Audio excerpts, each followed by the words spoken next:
Welcome back. And we're still, talking on mental health, and this time around also on addiction. Now, we know that addiction and mental health, these are growing concerns globally, and of course, Nigeria is not an exception.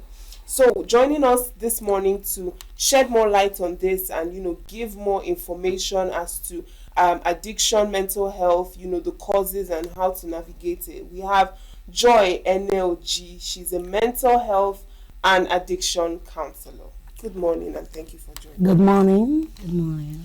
All right. So now when we talk about let's talk about addiction first, right? Many people still don't understand the idea of addiction or how addiction works.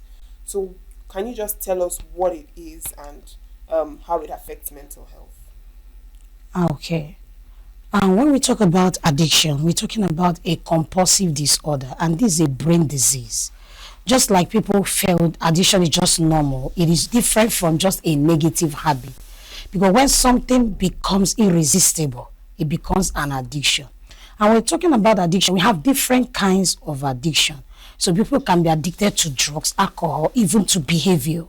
So when we talk about addiction, there is a distortion in the brain that has happened over time.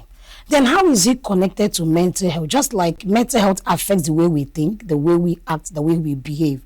As long as someone is addicted to something, the persons begin to think towards that aspect because the brain begins to channel towards it. And we have what is called feel-good hormones. And these hormones are in charge of whatever comes in. Because we have different hormones that control this kind of brain disorder. Take, for instance, somebody who are addicted to drugs. Those person at first, I just feel moody. I'm just going through some things right now. I don't have someone to talk to. I don't have this. Let me just quickly take a drug right now. Let me take just a bottle. Let me just do this. At first, you feel good because you just relieve your whatever stress you're going through. But after some time, let me take it once again. And you just keep taking. And you keep taking. Then this administering to the brain. Once the brain begins to receive it, it's like a signal. Oh, this is how I'm going to be coping now. Because that's the way the brain works. Anytime I'm angry, anytime something bad happens to me, I have to cope with drugs. I have to cope with this. I have to cope with this. So the brain begins to register it. If somebody causes masturbation or pornography, okay, this is how the brain registers this in the mind. Over time, those person's problem is gone. But you keep going back to the same thing. At this stage, you are finding it, you call it compulsive behavior. Look at some people say it's possessive. No, it's compulsion, it's the brain. It moves you back to doing the same thing, even when you know the consequences. You know this is going to, okay, smokers are able to die young. You are still smoking. Oh, the doctor said that please avoid society for diabetes. You still can take one bottle of, that kind of thing.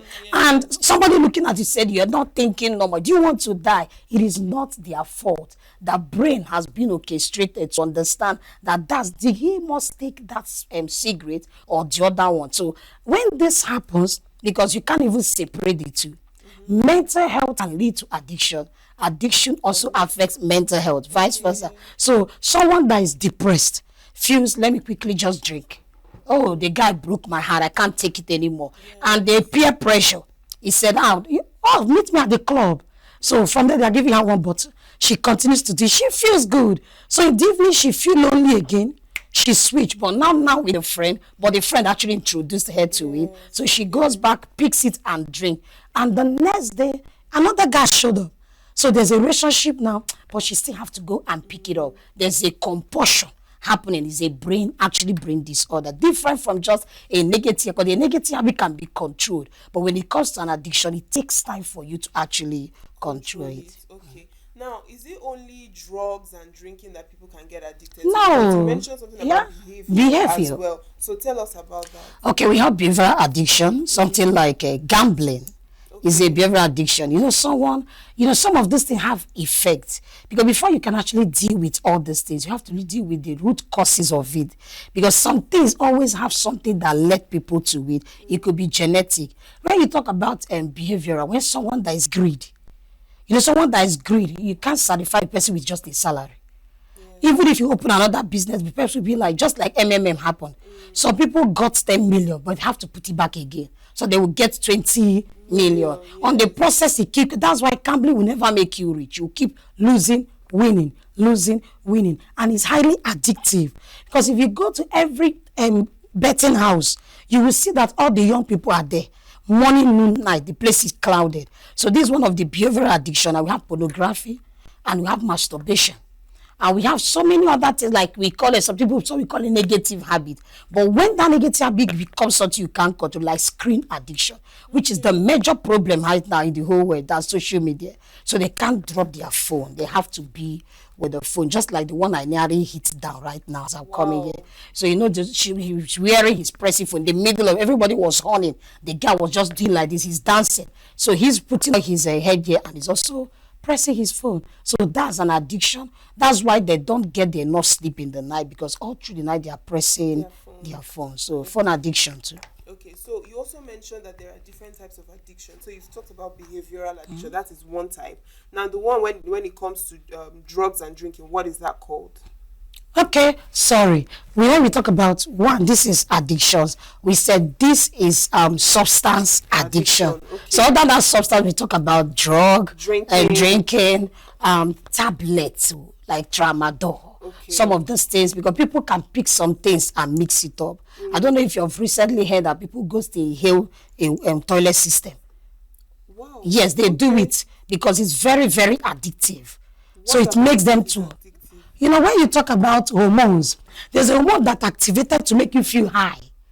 When people are taking cocaine, taking all these things, it's just to make them feel high. Some people, when they feel high, some people even drink it to be able to perform on a stage.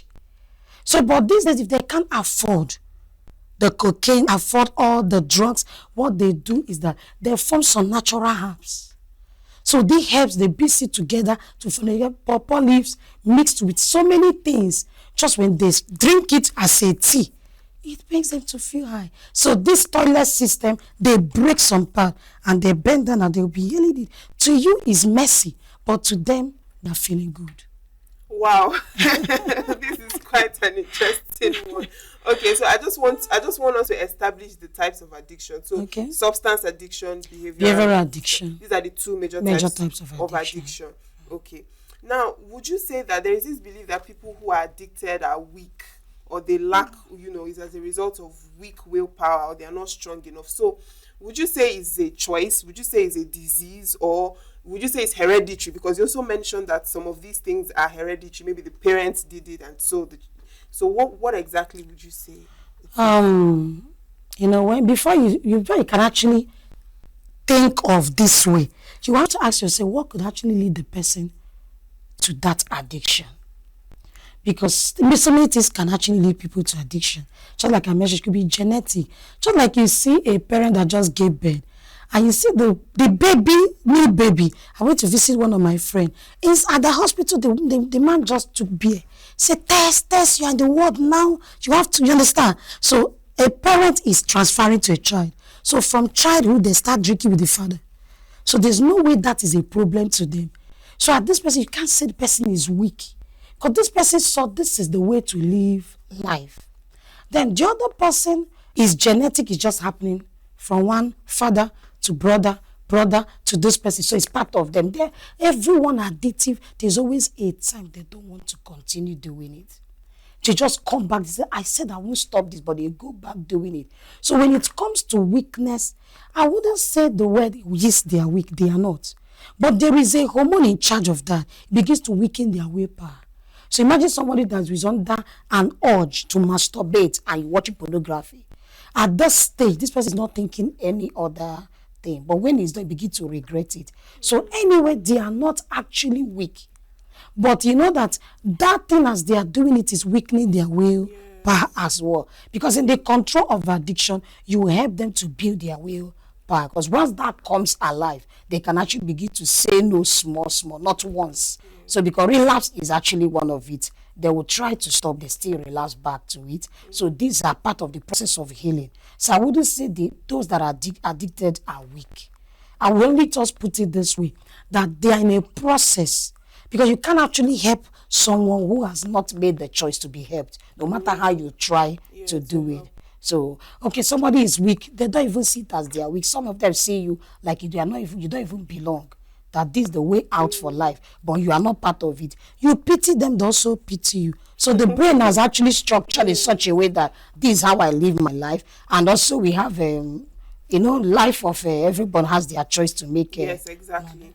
Now, the same way people don't really understand addiction is the same way people don't really understand mental health. So can you just explain what mental health is and, what are the misconceptions that people have regarding mental health? Yeah, when mental, just like I said, affects the way we think, the way we behave, our social life, our psychological life, and our attitude. I also said mental health is whatever that affects our thoughts, because the mind is actually the control room of life. So if you allow the negatives all the time, it begins to affect you. But when it comes to mental health, you can actually define what someone can actually feel per time. Like you can't say this is what you're going to meet by the end of today. Yes. And you can't actually say this is what I'm going to meet. And we have different things that can lead to issues of mental health is not a disease. It's mental health illnesses that is a disease. Every human being existing in life has mental health. Because you can think, you can behave, you can act. That's what mental health actually is. But when the behavior begins to go negatively, that's illness. Yeah. When it begins to stay normal, they say you have a good mental health state. And we have like depression, which is the world case. Just like 1 in every 8 around the world is depressed, according to research. So if this is happening, and what could actually lead to depression? Nobody knows. It can be like financial struggle. It could be like no job or loss of a loved one. A lot of this could actually, relationship breakup and all that, could actually lead someone being depressed. Imagine you just walk into an office and your services are no longer needed. Yes. And you don't know what else to do. You come back home. Usually some of them will not even go home. They stop at the bar. But give me, they've not taken the alcohol before. They will start begin to take it. That's the relationship. Because when it comes to mental health and addiction, people use this addiction to cope with mental health challenges. Why those with mental health challenges feels relief by getting addicted. Okay, that is it. And now, this mental health issues and addiction as well, when at the early stages, it's usually unnoticed or most times ignored self. So what are the early signs that you can tell that someone is going through a mental health illness or is battling with addiction? Yeah, when we talk about, once somebody asks that question, I'll tell the person, let's first of all talk about the personality. Okay. Because there are people that are introverts, there are people that are extroverts. And if that's why we are raising mental health awareness everywhere. Because if you understand it, you will detect when a friend is going through one. You can just imagine someone who is actually social. And this is the whenever you call her, she'll be like, I'm in a meeting, I can't come out, I don't feel like coming out. Isolation. They begin to feel withdrawn. When you notice that someone is withdrawing, that's for you to notice. Or you notice that you are feeling consistently weak, low energy. You wake up in the morning, you are weak. You have slept all through the night, yet you are still feeling like you've not slept at all. Ask yourself, could it be malaria? When you are not treating malaria, come back again. Am I still feeling the same way? Could it be depression? Because one major sign, low energy. You begin to lose interest in the things you once loved. You just wake up in the morning, there's a place you love going out, maybe a friend. You don't just feel like calling. Because it begins to affect the way you think. That's when mental health begins to come in. Some people begin to eat excessively, but before they eat normal. While some begins to withdraw from food. So some person, if it's around teenagers or children, you begin to see them, Daddy, I don't want to talk. Mom, I don't want to talk. They are withdrawing. Something has happened. At this stage, we always tell parents, call them. Have a meeting with them. You don't need to yell at them. Sit them down, begin to have anything happen. So if it's an individual, you notice constant low energy. He's calling for something. You notice that there's constant headache. Even after taking treatment, you wonder, why is this there? Because I went through it actually. Okay. I went through mental health for 3 years. So I just like you said, I didn't know what actually was wrong with me. But I've treated everything I needed to treat, but it will keep persisting. Until one of the days, the doctor said, you need to go and see a psychologist. From there, they said, you have to see a psychiatrist. I said, what's going on? He said, everything you've mentioned here is symptoms of clinical depression. Because I'm a lecturer, but I don't want to go for lectures. If I stand before my children, I will just tell them, let's just talk about story. And when we are not talking about story, they'll be reporting me in the offices. Joy, you have to tell us what is going on. You will notice a lot of things have changed about that person. This could even be among a spouse. I don't know why my husband has changed. I don't know. Sometimes women, because of insecurity, husband change, you think he's cheating. Most cases, it's not cheating. It could be loss of thinking. Whatever the man is, it begins to affect that man. So these are signs, weaknesses, low energy, loss of interest in something that you once enjoyed, because that's a sign of depression. Yes. That's a sign of depression. Or you just notice that you are just persistently afraid of whatever you don't even know. That's anxiety. You are so worried about what tomorrow will just bring now. Like my client I was dealing with yesterday. She said, I'm worried like what the next minute will be. And you see her shivering. That's anxiety disorder. So she's so afraid of how school just closed, but she's under tensed how she's going to pay school fees, and they just closed. So this could actually be a major problem. When you begin to see those signs, internal heat is also part of it. Because you begin to have internal heat, you don't know unnecessary why. And another major one is sleep. Okay. You notice that the person's sleep will be distorted. Because when you think a lot, you go to bed, you hardly sleep as you ought to sleep. When you begin to detect it, ask yourself, I think to have a mental check.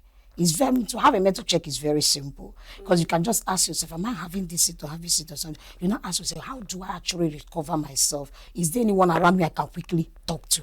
Or a counselor can actually say, I don't know what is wrong with me. Because early detection is the best you can ever give yourself. Yeah. Now, all these symptoms you've mentioned, I also know that there are some people that you can never tell what is wrong with them. There are people who they are calling you, they are texting you, they show up, they are smiling, they are very social. That's when we talk about the misconceptions of mental health. Okay. We have the myth and the fact. People said mental health is not when you are pulling your clothes on the street. It's not madness on the street, even though we have that as mental illness. But it's not that. Because there's some people, when they want to dress up, they dress up neatly. They'll call, they will be the first to peck you. How are you doing today? At night, those people does not sleep. You won't tell. But most cases, because I'm a trained expert, if I stay with you, I will detect. In so many ways. Some people exhibit it in aggression. The way they respond. As they are done greeting you and they are just seated, you just notice that there's something missing. Any little thing, this person flares up. I was like, I hope all is well. You will meet these people in shopping malls. You meet them in supermarket. You see that they park and greet you. The other way around, they are different kind of person at the same time. But these people now, just like we said, like physical health issue, a doctor will not come and force you for treatment. It is you that knows that you are hurting somewhere, that should actually seek for something. Did you get that kind? Yes. Because me looking at you, you want to portray that you are fine. I wouldn't be able to help. But that's why experts are there to help you when you know that there is actually hurting. So the major part of awareness we are creating is actually to tell people that are like that. We can have different types. People that are so moody, you will detect immediately. That when they are actually, something affects them, you know. Yeah. But these ones, they hide it. That's where the major problem is. So if you're that type, actually understand there's a time you have to seek for help. Intentionally seek for help. All right. So you mentioned that you went through chronic depression, right? And you also mentioned that you were a lecturer as well. Now, was this issue that you had at that point, was it before you became a mental health counselor, or was it what led you to exactly? That's what led me to going into it full time, because something was burning in me. How can I actually? Because I lost my younger brother, which actually is grief that led to that mental case. And I will ask myself, even the family does not understand what I was going through. I will get drunk. They said, you're always sick. You're always sick. And I was already got in my life. I was lecturing before I lost him. So I went through this hell because I was also suicidal. Okay. Yes. So I went through this hell, but nobody understood what I was actually going through. So by the time I got help and got better, I told myself I'm going to be a voice to this thing I felt that I didn't get voice during my own predicament. Yes. So I said, I have to be a voice to this. And I pushed myself. I went into it for the past 5 years.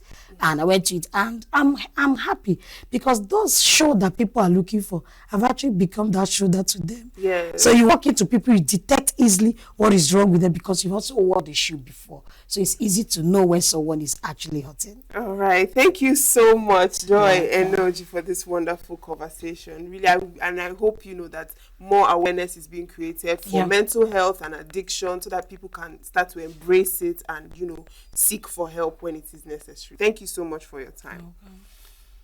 All right. And the morning show continues in a moment. Do stay with us.